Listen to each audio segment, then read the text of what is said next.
Hilirisasi adalah kebijakan pemerintahan Joko Widodo yang memiliki nilai sangat strategis untuk mewujudkan kemakmuran bagi seluruh rakyat Indonesia. Hilirisasi untuk meningkatkan nilai tambah dari komoditas mentah selama ini lebih banyak dikenal, terutama pada sektor mineral dan migas. Dalam visi panjang pemerintah, hilirisasi juga terus diarahkan ke berbagai sektor sumber daya alam Indonesia. Sektor-sektor lain yang juga menjadi sektor prioritas dalam kebijakan hilirisasi adalah sektor perkebunan, kelautan, perikanan, dan kehutanan. Sektor-sektor ini termasuk dalam kelompok investasi ramah lingkungan dan berkelanjutan atau green economy dan blue economy. Sekarang ini yang didorong oleh semua negara adalah investasi yang ramah lingkungan dan berkelanjutan. Oleh sebab itu, yang namanya green economy harus tangkap. Yang namanya blue economy, investasinya segera kejar. Karena ke depan akan sangat sulit produk-produk yang berkaitan dengan tidak ramah lingkungan itu bisa diterima di banyak negara. Sehingga kita menyiapkan industri-industri yang ramah lingkungan. Sektor kelautan dan perikanan menjadi ujung tombak dalam hilirisasi investasi blue energy. Budaya bahari telah mendarah daging dalam kehidupan bangsa Indonesia yang melahirkan peradaban masyarakat maritim yang tangguh. Potensi besar sektor perikanan laut inilah yang kini terus dikembangkan oleh Kementerian Investasi, Badan Koordinasi Penanaman Modal Republik Indonesia.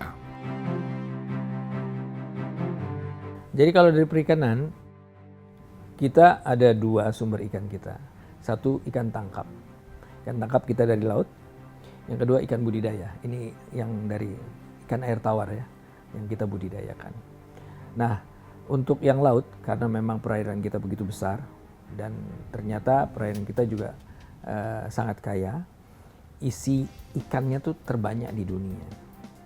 Apa investasi yang sudah dilakukan? Sekarang yang sudah dilakukan oleh orang adalah bikin perusahaan penangkapan ikan.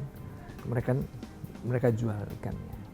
Ke depan kita ingin bukan hanya menangkap ikannya, tetapi bagaimana mereka bisa mengolah ikan itu di Indonesia. Mulai paling gampang, mereka lakukan dulu membersihkan ikan, membuat filenya gitu ya, sampai nanti dalam bentuk kemasan.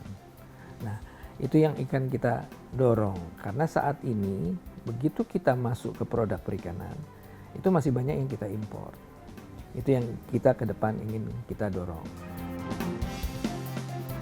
Masyarakat pesisir di berbagai wilayah Indonesia telah lama menjadikan laut sebagai sumber mata pencaharian. Namun secara ekonomi, skala usaha para nelayan kita mayoritas masih kecil, antara lain karena keterbatasan modal, teknologi, dan pemasaran. Potensi laut Indonesia yang sangat besar pada akhirnya kurang tergarap untuk mewujudkan kemandirian ekonomi, kesejahteraan rakyat, dan kemajuan negeri. Hilirisasi sektor kelautan dan perikanan adalah salah satu upaya Kementerian Investasi BKPM untuk mengurai persoalan mendasar, salah satunya di bidang ekonomi. Jadi memang hilirisasi ini, ya, salah satu tantangannya adalah teknologi. Nah, kita akan mencoba untuk bisa menguasai teknologinya, tetapi pasti waktunya cukup panjang. Oleh karena itu saat ini yang bisa kita lakukan adalah mengundang ya para pemilik teknologi untuk datang ke Indonesia. Selanjutnya tentu teknologinya belum semuanya dikuasai oleh pelaku-pelaku usaha di Indonesia. Jadi karena kita butuh teknologi yang belum ada di kita, maka kita masih harus mengundang pelaku-pelaku usaha asing untuk berkolaborasi dengan pelaku usaha Indonesia. Jadi ini satu yang penting juga, bahwa dalam mengembangkan hilirisasi, kita bukan hanya mengundang asing masuk, tapi kita akan mendorong mereka juga berkolaborasi dengan pelaku usaha Indonesia. Sehingga alih teknologi itu bisa terjadi karena memang pelaku usaha kita masuk ke dalamnya. Bukan hanya pekerja kita yang belajar bagaimana teknologinya, tapi karena ini kolaborasi, sama-sama ke depannya pelaku Indonesia juga bisa menguasai teknologi itu. Kita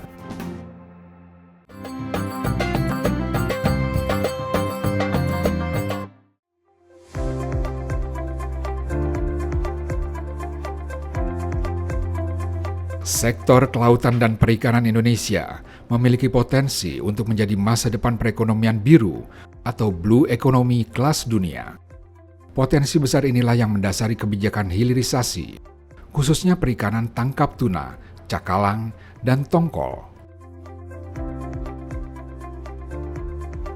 Kawasan laut Indonesia adalah produsen ikan tuna, cakalang, dan tuna terbesar, mencapai 15% dalam perdagangan dunia.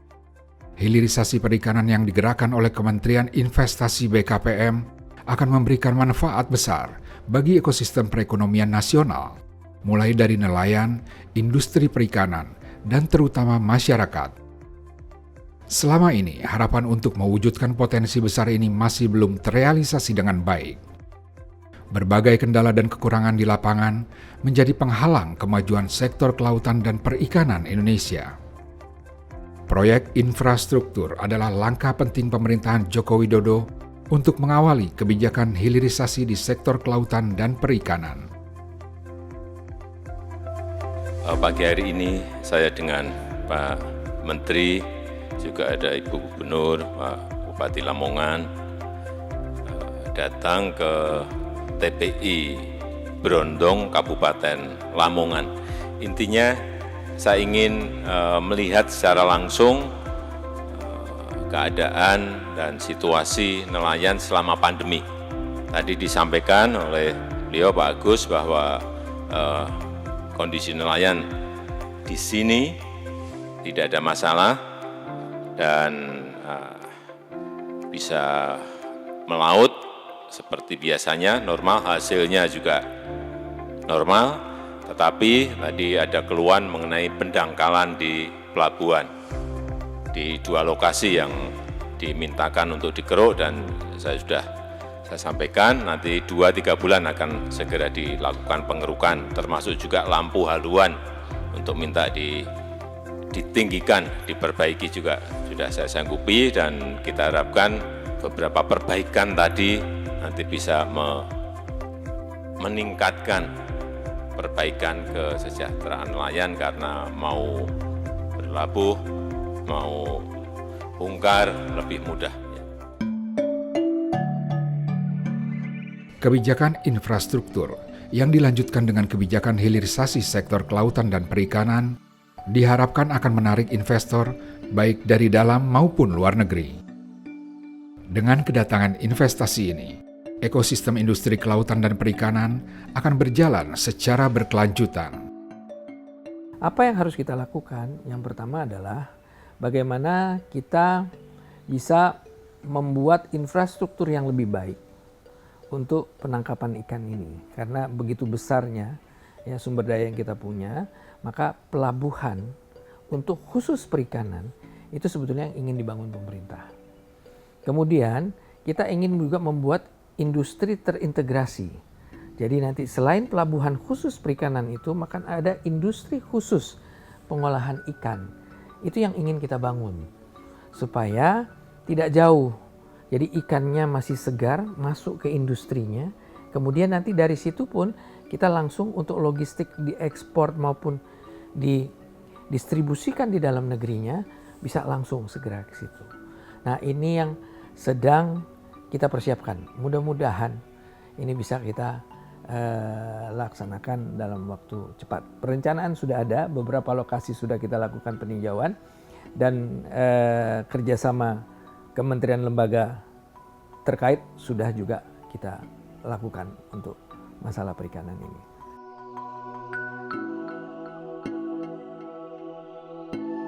Pelabuhan tidak bisa tidak adalah infrastruktur utama industri perikanan Indonesia.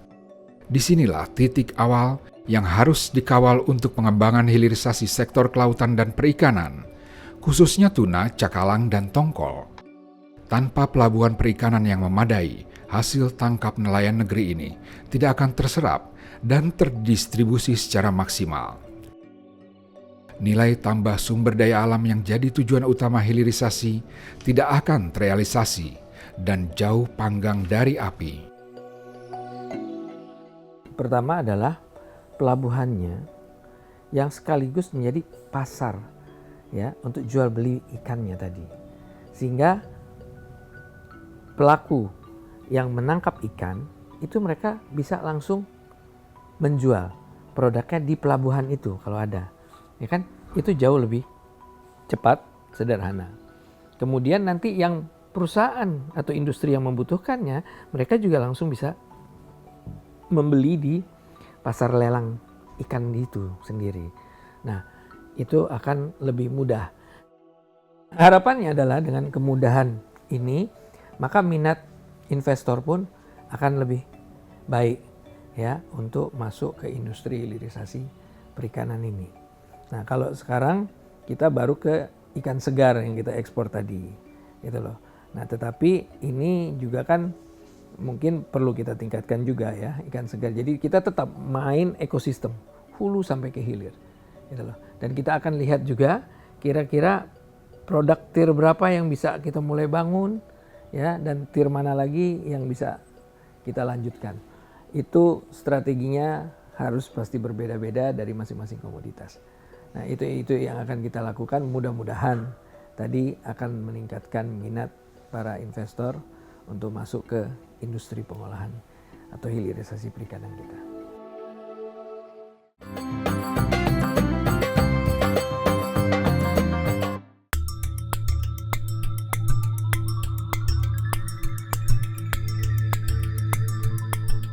Nenek moyangku seorang pelaut. Demikian ungkapan lama yang menunjukkan betapa negeri ini telah lekat dengan kehidupan laut dan peradaban bahari. Dalam ekosistem industri kelautan dan perikanan, jumlah nelayan Indonesia berjumlah lebih dari 2 juta orang. Tulang punggung dan masa depan perekonomian biru ini tidak bisa tidak harus mendapat perhatian yang layak dari pemerintah. Hilirisasi sektor kelautan dan perikanan adalah kebijakan yang harus seiring dan sejalan dengan kehidupan para nelayan negeri ini. Ya, jadi sekarang ini kita sudah mendorong untuk pembangunan desa nelayan yang lebih baik. Artinya mereka sudah dibangunkan infrastruktur untuk pelabuhan-pelabuhan kapal nelayannya. Kalau sekarang kan banyak kita lihat itu secara natural saja ya, mereka membuat pelabuhannya. Tapi sekarang sudah ada program kita untuk membantu mereka supaya mereka bisa melakukan kegiatan menangkap ikannya itu jauh lebih cepat, lebih aman. Begitu juga untuk penggunaan kapal-kapal atau perahu-perahu yang mereka gunakan. Pemerintah juga mencoba memperhatikan bagaimana mereka bisa memiliki perahu-perahu, kapal-kapal penangkap ikan yang jauh lebih baik. Tentu menyesuaikan dengan kemampuan ekonomi mereka ya. Kita juga memikirkan dari sisi keuangan atau mekanisme keuangan, fasilitas mungkin pinjaman dan sebagainya yang bisa dimanfaatkan oleh para nelayan di Indonesia. Nanti kita harapkan dengan memiliki infrastruktur yang lebih baik, peralatan yang jauh lebih baik juga, maka kualitas hasil tangkapan mereka juga akan lebih baik dari kuantitasnya maupun kualitas ikan-ikan yang mereka tangkap. Itu hulu yang kita dorong untuk perusahaan-perusahaan atau penangkap-penangkap ikan masyarakat. Nah, nanti untuk yang dari perusahaan-perusahaan tentu juga kita dorong agar lebih optimal lagi hasil dari hulunya.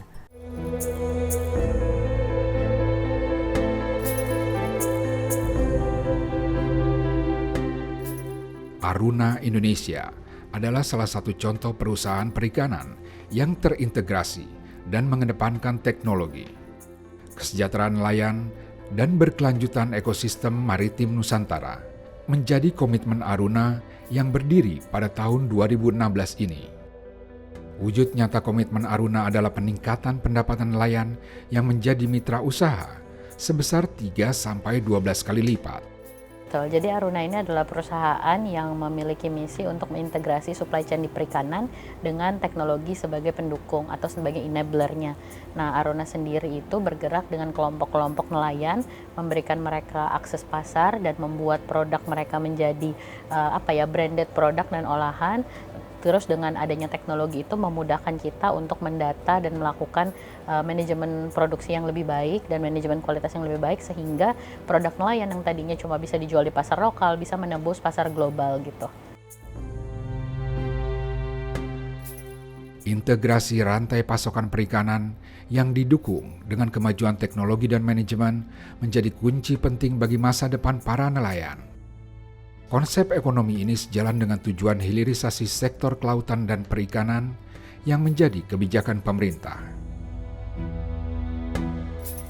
Kebijakan ini adalah rujukan bagi Kementerian Investasi BKPM untuk menyusun peta jalan hilirisasi perikanan dengan prioritas ikan tuna, cakalang, dan tongkol olahan. Industri prioritas perikanan itulah yang ditangkap sebagai potensi usaha Aruna yang kini telah memberdayakan lebih dari 40.000 nelayan di 177 titik di seluruh Indonesia. Ya, jadi di Aruna itu kita ada berbagai jenis produk ya, mulai dari kepiting, ikan, kemudian lobster. Nah, tapi salah satu yang jadi fokus utama yang sejalan juga dengan fokus kementerian di tahun 2024 itu adalah TTC atau tuna tongkol cakalang. Nah, jadi di Aruna itu kita juga memproduksi tuna dan cakalang yang datang langsung dari nelayan lokal, yang mana produknya itu kita jadikan berbagai bentuk. Ada yang bentuknya itu beku utuh, jadi kalau beku utuh itu biasanya kita kirim untuk pabrik-pabrik yang membutuhkan. Ada juga biasanya beberapa negara yang memang mau belinya tuh utuh ya, seperti kayak ke Jepang gitu, mereka kan untuk dilelang atau di auction maunya yang utuh. Terus ada juga yang kita olah jadi seperti tuna stick dan tuna saku. Nah, ini biasa kita distribusi ke hotel, ke restoran, baik yang di domestik dalam negeri maupun yang di luar juga, seperti di Middle East, kemudian di Southeast Asia seperti di Singapura, Malaysia, kemudian di US dan lain sebagainya. Ada juga cakalang misalnya yang kita itu masak atau kita cook, kemudian dia jadi semacam kayak potongan-potongan daging yang biasanya ditaruh untuk pengalengan. Biasanya kan ada tuna yang dikalengkan. Nah, itu juga kita produksi gitu yang datang dari nelayan kita. Jadi ada berbagai jenis produk tersebut yang kita sudah distribusikan secara domestik dan global. Khususnya untuk tuna tongkol dan cakalang itu lebih banyaknya diekspor. Mungkin sekitar 80% itu marketnya ekspor, 20% memang untuk memenuhi kebutuhan yang ada di domestik sendiri.